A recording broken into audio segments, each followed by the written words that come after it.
kia ora, whakalofa lahi atu, and no mai hoki mai. Welcome back to this week's podcast episode. I am so excited to be here as always. Thank you so much for coming back.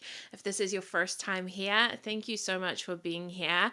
I am actually sharing like something that I am navigating or something that has recently shown up for me. I think that's a better word. Something that recently shown up for me, and I'm just like, I'm going to bring that to the podcast and do a little bit of a story time, and maybe you might be able to see yourself in what I realized, and yeah, feel seen, and hopefully I can give you, I'll give you some tips to kind of overcome this and get to the bottom of it. So actually the other day, you'll be able to see if you're watching on YouTube, I got my hair cut, and it's so beautiful. Danny did such a good job. He styled it, and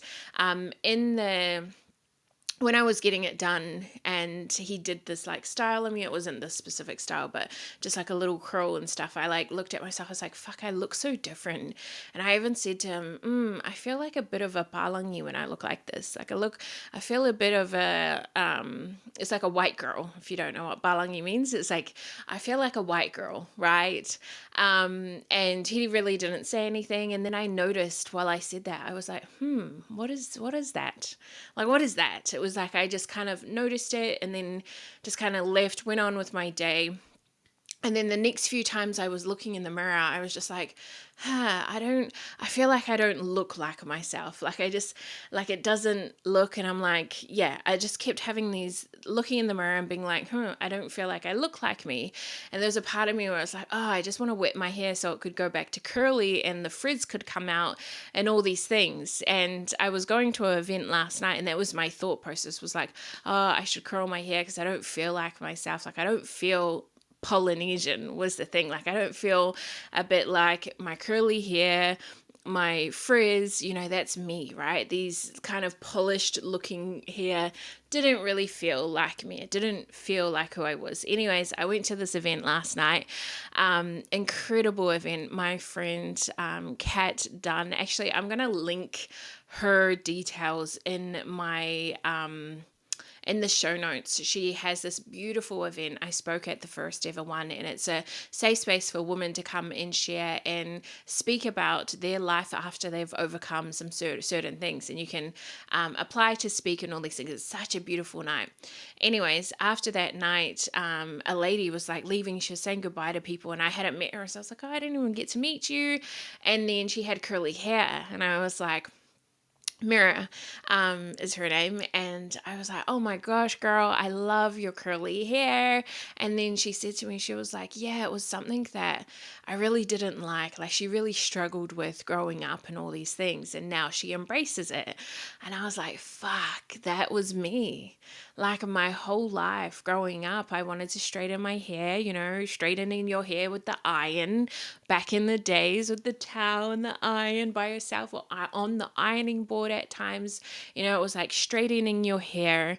It was like trying to change your appearance in any way that you could, putting makeup on, covering things up. Like the hair thing I really want to talk about, though, because for a long time I was the same, and I even had people say to me like, oh, your hair's so frizzy, that's not okay, right? One of my ex-boyfriends didn't like my frizzy hair, and he would like kind of mock it, so I would always straighten my hair, and I straightened it so much that my curls weren't forming anymore. It was like kind of going, it was like curly and then straight.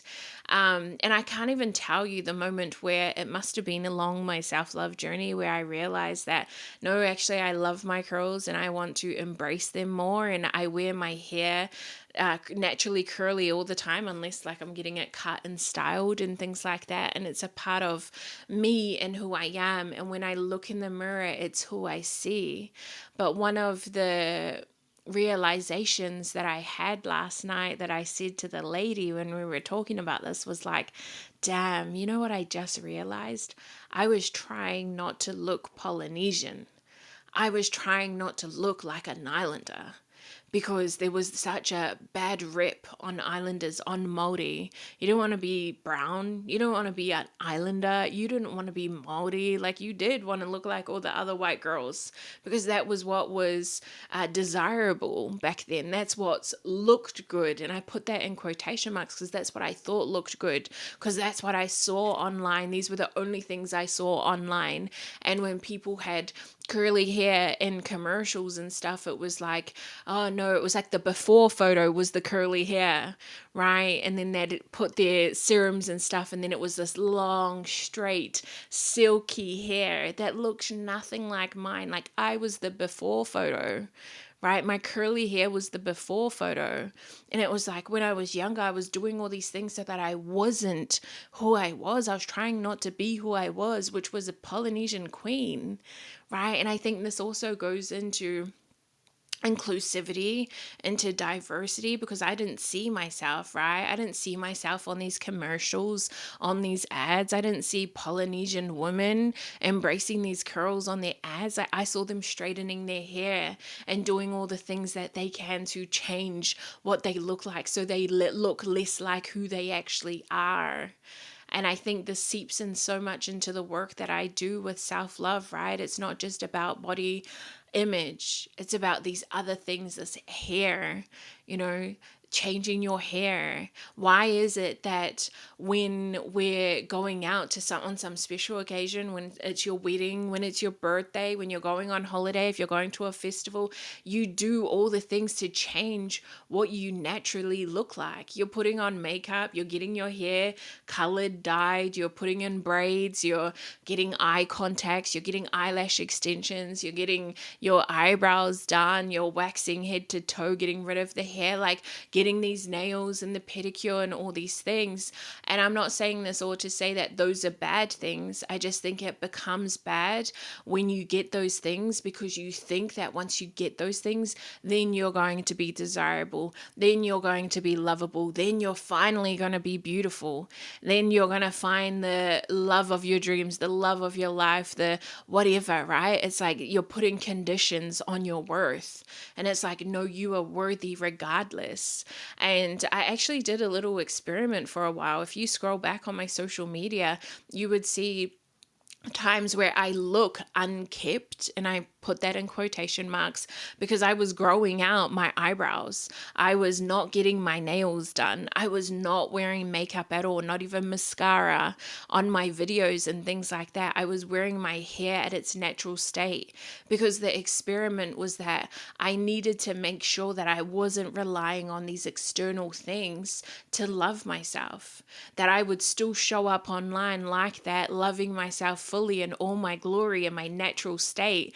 And I would love what the fuck I looked like with or without all those things, right? And I think when you can get to a space where that is how you are, you love yourself regardless. You're not, when you're in one video and you've got no makeup on, you're not talking shit about yourself and, oh, sorry, I didn't get myself done and I look like a hot mess and all these things. It's like, either way, you know that you're worthy, you know that you're beautiful, you know that you are fucking enough and amazing regardless of the two.